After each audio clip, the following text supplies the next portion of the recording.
Ancora da Cagliari Online siamo collegati in diretta dall'Anfiteatro Romano di Cagliari perché una delle notizie del giorno che avete letto su castellonline.it nell'articolo della nostra Federica Meris riguarda l'anfiteatro.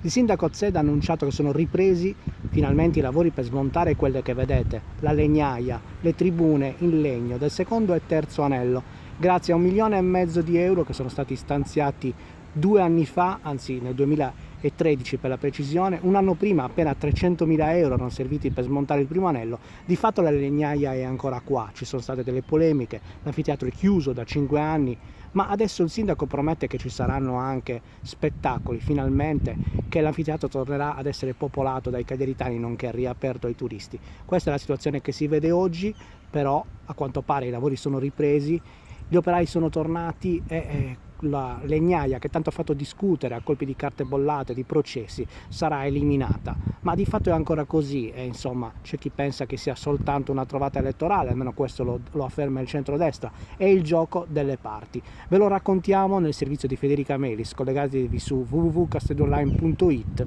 e avrete il quadro preciso della situazione. È tutto intanto da Cagliari Online per questo servizio flash, a dopo per le prossime edizioni.